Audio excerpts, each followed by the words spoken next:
திரு அருணன் எப்படி பார்க்குறீங்க? ஏன் அதிமுக ஒரு முடிவெடுக்கும் போதெல்லாம், இப்போ மட்டும் இல்லை, கடந்த காலங்கள்லையும் அவங்க ஒரு முடிவெடுக்கும் போதெல்லாம் அது பாஜகவின் புற அழுத்தம், இப்போ கூட்டணியை விட்டு விலகி வந்துட்டாங்க, 2026லையும் கூட்டணி இல்லைன்னு சொல்லிட்டாங்க, ஆனாலும் பாஜக அதிமுக மேல ஏன் அந்த ஒரு சந்தேக பார்வை வச்சுக்கிட்டே இருக்கிறீங்க?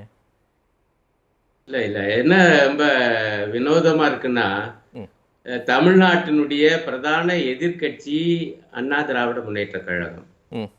எதிர்க்கட்சி தலைவர் திரு எடப்பாடியார் அவர்கள். அந்த கட்சி அவருடைய தலைமையில இங்க அக்னீஸ்வரன் நல்லா சொன்னது மாதிரி அவன் கட்சி தலைவர்கள்லாம் கூட்டி வச்சு ஒரு முடிவை எடுத்து அறிவிக்கிறார். இந்த மாதிரி நாங்க விக்கிரவாண்டி இடைத்தேர்தலை அதிமுக புறக்கணிக்கும். இது ஒரு அரசியல் முடிவு. இந்த அரசியல் முடிவு பற்றி பிற அரசியல்வாதிகளுக்கு கருத்துக்களே இருக்காதா? கருத்தை சொல்லக்கூடாதா? அதெல்லாம் சொல்லக்கூடாது, எங்க விவகாரம் அப்படின்னு பேசுறா. கூட்டணின்றீங்களே, எந்த எந்த ரத்த டெஸ்ட் எடுத்து பாத்தீங்க? சரி, ஏன் இவ்வளவு அவசரப்படுங்க? ஓகே, இல்ல அவசரம் இல்ல, நல்ல கூட்டணின்னு சொல்லுவாங்க, அரசியலில் சரியா அவர் சொல்லுவார், அதான் அவர் கேக்குறார். ரைட். திரு அருணன் இல்ல, அவர் பேச விட மாட்டாருங்க. அவரே கொந்தளிச்சு என்னன்னா, அவர் என்ன சொன்னா, ஐயா இது எங்க கட்சி முடிவியா, அதை பத்தி மித்தவங்க எல்லாம் பேசக்கூடாதுங்கிறாருங்க அவரு. இது ஒரு அரசியல் முடிவு. நீங்க நல்லா கேட்டீங்க, உங்க கட்சிக்குள்ள நிர்வாகியை மாத்திக்கிட்டீங்கன்னா அதை பத்தியும் மக்கள் கேட்பாங்க, நாங்க கேட்கலையா, அது கூட விடுங்க. ஆனால் ஒரு இடைத்தேர்தலில் பிரதான எதிர்கட்சி பங்கு பெற மறுக்கிறது, அதுக்கு ஒரு காரணமும் சொல்லுது. அது திமுக ஆளுங்கட்சி மீது அது புகார் சொல்லுது. அததான் காரணம். இவங்க இந்த தேர்தலை ஒழுங்காக நடத்த விட மாட்டாங்க, இது ஜனநாயகம் செத்து போகும், ஆகவே நாங்கள் தேர்தல் பங்கு கொள்ள. அப்ப திமுக பதில் சொல்லுமா சொல்லாதா? திமுகவுக்கு எதுக்கு கவலை? அந்த கூட்டணியில் உள்ள கட்சிகளுக்கு என்ன கவலை? அதை பத்தி பேசக்கூடாதுன்னு மிரட்டுற தோணியில நண்பர் அக்னீஸ்வரன் பேசுனா இது என்ன நியாயம்? ஒரு பாயிண்ட். ரெண்டாவது, எனக்கு என்ன புரியலைன்னா, ஒரு அரசியல் முடிவு எத்தகைய விளைவுகளை ஏற்படுத்தும் என்று நம்ம பார்க்க வேண்டாமா? நான் உண்மையிலேயே வேதனையோடு சொல்றேன். அந்த வரலாறை எடுத்து பார்த்தேன், உங்களுக்கு தெரியாதல்ல, இங்க உள்ள நண்பர்களுக்கு தெரியாது. விக்கிரவாண்டியில ரொம்ப வலுவான கட்சிகள் 2 தான், திமுகவும் அதிமுகவும் தான். பெரும்பாலும் மாறி மாறி ஜெயிச்சிருக்காங்க. பாமக கூட ஜெயிச்சது இல்லைங்க, நின்றுருக்காங்க. ஆனா திமுக அதிமுக அல்லது திமுக கூட்டணி அல்லது அதிமுக கூட்டணி அப்படித்தான் ஜெயிச்சு. அதுலயும் பாத்தீங்கன்னா க்ளோஸ் ஃபைட்டாவே இருக்குது. பல நேரங்கள்ல பார்த்தா ஒரு அதிகபட்சம் 20,000 ஓட்டுன்னு நினைக்கிறேன். பொதுவா 6,000 7,000 இப்ப நண்பர் சொன்னது போல 9,000 10,000 இவ்வளவுதான் வித்தியாசம். பெரிய 40,000 30,000 எல்லாம் கிடையாது. இப்படியாப்பட்ட ஒரு தொகுதியில ஒரு இடைத்தேர்தல் நடக்கும் பொழுது தன்னுடைய வலுவை காண்பிக்க வேண்டாமா எதிர்கட்சி? இப்ப நண்பர் சொல்றாருல, இந்த மாதிரி குறைகள்லாம் இருக்குது, எல்லாம் நீங்க என்ன ஜெயிச்சுட்டா உடனே என்ன இதெல்லாம் பண்ண போறீங்களா அப்படின்னு, இதெல்லாம் மக்கள்கிட்ட சொல்றதுக்கு ஒரு வாய்ப்பா தானே பார்க்கணும் இந்த இடைத்தேர்தலை.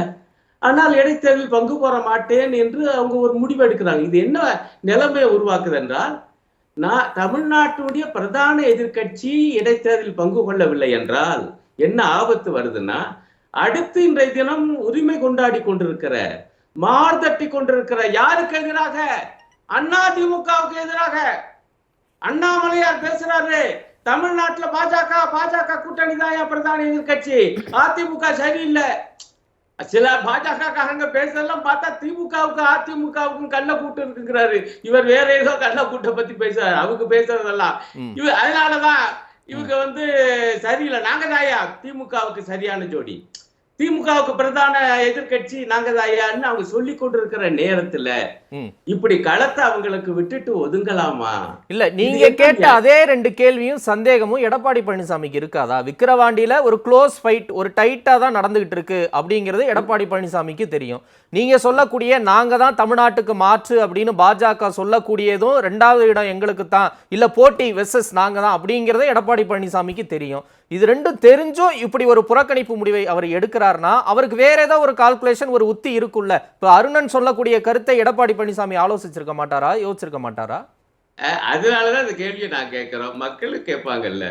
ஏயா இவ்வளவு தூரம் பலம் உள்ள ஒரு இடத்துலயே நிக்க மாட்டேங்குது, அப்ப என்ன காரணம்? கேள்வி வருங்களா? நீ கேட்கறது அழகா வருது, என்ன காரணம்? என்ன காரணம்? ஐயா இடைத்தேர்தல்னாலே ஆளுங்கட்சி அப்படி சொல்ல முடியுமா? இப்ப திமுக நண்பர் நல்லா சொன்னாரு. அதிமுக ஆட்சியில இருக்கும்போது திமுக ஜெயிச்சிருக்கு, திமுக ஆட்சியில இருக்கும்போது அதிமுக ஜெயிச்சிருக்கு, வரலாறு இருக்குங்க, எல்லாருக்கும் தெரியும். எல்லாம் ஒரே மாதிரி ஆளுங்கட்சி தான் ஜெயிக்கிறது என்பது தமிழ்நாட்டுல கிடையாதுங்க. அப்ப இருக்கும்போது இவ்வளவு ஒரு வலுவான தொகுதியில கூட பிரதான எதிர்கட்சி ஏன் நிக்கல? அப்ப நான் கேட்கிற கேள்வி எல்லாம் அவருக்கு தெரியாமலா இருக்கும், தெரியும், ஆனாலும் ஏன் நிக்கல? இந்த கேள்வி வருமா வராதா? இதுக்கு உரிய பதில் சொல்றது தவிர கோவதாவப்பட்டு என்ன பிரயோஜனம்? எங்களை பொறுத்த வரையிலையும் என்ன ஒரு வினோதமான நிலைமை இருக்குன்னா, எங்களை இதான், அதாவது மக்கள் ஏற்கனவே புறக்கணிச்சுட்டாங்க. ஆகவே மீண்டும் ஒரு தோல்வியை இந்த இடைத்தேர்தல் மூலமாக சந்திக்க நீங்க விரும்பல அதிமுக தலைமை. ஆகவே ஒதுங்கி இருக்கீங்க. கேட்டா திமுக மேல அரசு மேல பழிய போடுறீங்க. திமுகவும் பண்ணிருக்குல்ல, புதுக்கோட்டை இடைத்தேர்தல பண்ணிருக்காங்க, 2015 ஆர்கே நகர் இடைத்தேர்தல பண்ணிருக்காங்க. அது ஒரு ஜனநாயக வழிமுறை அப்படின்னு சொன்னா இது ஒரு ஜனநாயக வழிமுறை தானே. இதுக்கே பாஜக கள்ளக்கூட்டு கணக்கெல்லாம் வருது. இல்ல, இப்ப நான் அதுக்குள்ள நான் போலங்க.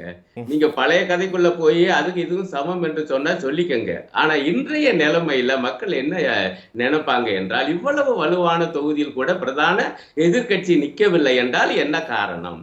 2 காரணமா தான் இருக்க முடியும். அப்படி நினைக்க அவர் மறுக்கலாம், அது அவருடைய உரிமை. ஒண்ணு, இன்னொரு தோல்வியை நம்ம சந்திக்க வேண்டியதில்லை என்று அவங்க நினைச்சிருக்கலாம். மற்றொன்று, ஐயா பாஜக கூட்டணி நிக்கிது, பாமக அது விளையாடட்டும் என்று அவங்க நினைக்கலாம். ஆனா வெளியில அவங்க கேட்கும் போது சொல்றாங்க, நாங்க புறக்கணிச்சிருக்கோம். ஒரு கேள்வி வருதா, அதிமுக வாக்கு பாமகவுக்கு போகுமா என்று முன்னாள் அமைச்சர் ஜெயக்குமார்ட்ட கேள்வி கேட்கிறாங்க. அவர் என்ன தெரியுமா பதில் சொல்லியிருக்காரு? ஆனா அது தேர்தல் முடியல. அது அவர் நாங்க புறக்கணிச்சோம்னா எங்க கட்சிக்காரங்க யாரும் ஓட்டே போடக்கூடாது, அவங்க தேர்தல்ல பங்கேற்க மாட்டாங்க, அதான் அர்த்தம் சொல்றாரு அவரு. அப்படி என்றால் அது எதுல வெளிப்படும்னா வாக்கு சதவீதம் குறையணும். ஏன்னா இதுல வினோத விக்கிரவாண்டியில தம்பி அதிகமாக வாக்குப்பதிவு நடக்கிற தொகுதிகள் அது உண்டு. இப்ப ஒரு பிரதான எதிர்கட்சி தேர்தலில் பங்கு கொள்ளலைன்னா அங்க வாக்கு சதவீதம் பயங்கரமா சரிதான்னு பார்ப்போம். சரியவில்லை என்றால் இதெல்லாம் விவாதத்துக்கு வரத்தானே செய்யும். நாங்க முடிவெடுத்துட்டா அதை பத்தி யாரும் பேசக்கூடாதுன்னு மிரட்டி பேசி என்ன பையன் எனக்கு. திரு அருணன், உங்களுடைய பாரு. நான் வரேன்.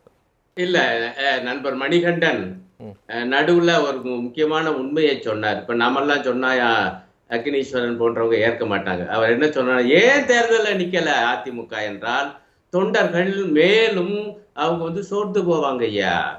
ஆகவே அதிமுக நின்றாலும் அதிமுக தோற்கும் என்பது அதிமுக தலைமைக்கு தெரியும். இதுதான் நண்பர் மணிகண்டனுடைய கணிப்பு. அதாவது இப்ப விஷயம் என்னன்னா, பிரியன் சொன்ன மாதிரி வெற்றியோ தோல்வியோ ஏன் இதுல நின்றுக்கணும்னு நான் ஏன் சொல்றேன் என்றால், அந்த 2 பாயிண்ட் தான். பாயிண்ட், நீங்க நிக்கலைன்னா களத்தை கொண்டு போய் பாஜக கூட்டணிக்கு அந்த பாமக கட்சிக்கு தர்றீங்க. இப்ப நம்ம இவ்வளவு பேசலாம், அக்னீஸ்வரன் அவர் உரிமையோடு சில விஷயங்கள் சொல்றாரு, மணிகண்டன் சொல்றாரு. ஆனா அவங்களாம் அப்படி பேசுவாங்க. இப்ப ஏன் அதிமுக நிக்கலைன்னு நாமெல்லாம் கேட்கிறோம். ஒரு அக்கறைனா கூட விட்டுடுங்க, நாங்க எங்க அரசியல் நோக்கில இருந்தே கேட்கறோம் கூட வச்சுக்கோங்க, அக்கறை இல்லாம கூட. ஆனா இத பத்தி விமர்சிக்காத ஒரே கட்சி இருக்கு, அதுதான் பாஜக. அவங்க ரொம்ப உற்சாகமா இருக்காங்க. ஒரு 2 நாளைக்கு முன்பு நடத்த ஒரு விவாதத்துல பாஜகவுடைய அதிகாரப்பூர்வ பேச்சாளர் என்ன தெரியுமா சொன்னாரு? இதோ விக்கிரவாண்டி எங்களுடைய நிலைப்பாட்டை நிரூபித்துக் கொண்டிருக்கிறது. தமிழ்நாட்டுடைய பிரதான எதிர்கட்சி இனி பாஜக தான், பாஜக கூட்டணி தான். இதை அதிமுக மறைமுகமாக ஒப்புக்கொண்டு விட்டதுட்டாருங்க விவாதத்துல. அப்புறம் நான் தலையிட்டு ஏங்க அதை வச்சு எப்படி நீங்க சொல்றீங்க? அப்புறம் அதிமுக காரருக்கு ஆதரவாளருக்கு அப்பீல் பண்ணேன், பாத்தீங்களா எப்படி பேசுறாங்கன்னு. இதுதான் உள்ள சிக்கல். 2வது பாயிண்ட், வாக்காளர்களுடைய நிலைப்பாடு. இப்ப அதிமுக தலைமை தேர்தலை புறக்கணிச்சிருச்சு. ஆனா அதிமுக கட்சிக்காரங்க கூட புறக்கணிப்பாங்கன்னு வச்சுக்குவோம். ஆனால் அதிமுகவுக்கு பொதுவாக வாக்களிக்கக்கூடியவங்க ஆதரவாளர்கள் புறக்கணிப்பாங்களா? அப்படி என்னன்னு பார்ப்போம் முடிவுல. ஆனால் அவங்க ஓட்டு போட்டா யாருக்கு போடுவாங்க? இதான் உள்ள சிக்கல். நான் இப்ப உங்க மூலமாக இந்த நிகழ்ச்சி மூலமா அவங்களை கேட்டுக்கொள்வேன், தயவு செய்து அதிமுக ஆதரவாளர்களே பாமகவுக்கு வாக்களிக்காதீர்கள். வாக்களித்தால் நீங்கள் ஆதரிக்கக்கூடிய அதிமுகவுக்கு தான் நான் பேரிடியாக இருக்கும். அவங்க என்ன மாறுதட்ட போறாங்கன்னா அப்புறமேலு பாரு எங்களுடைய பாஜக கூட்டணி, அந்த கூட்டணியில் இருக்கக்கூடிய பாமக இவ்வளவு வாக்குகள் தோக்க போறது உறுதி. ஆனால் இவ்வளவு வாக்குகளை பெற்றுவிட்டோம், இனிமே அதிமுக 0, நாங்கள் தான் ஹீரோ என பேசுவார்கள். ஆகவே அதிமுக தோழர்கள் தயவு செய்து நீங்க திமுக வேட்பாளருக்கு வாக்களிக்கணும், அதிமுகவை காப்பாற்றணும்னா. பரப்புரை இங்கே ஆரம்பிச்சீங்களா? சரி, நன்றி. நன்றி. நான் சொல்றது யதார்த்தபூர்வமான. சரி, ஓகே, நன்றி திரு அருணன்.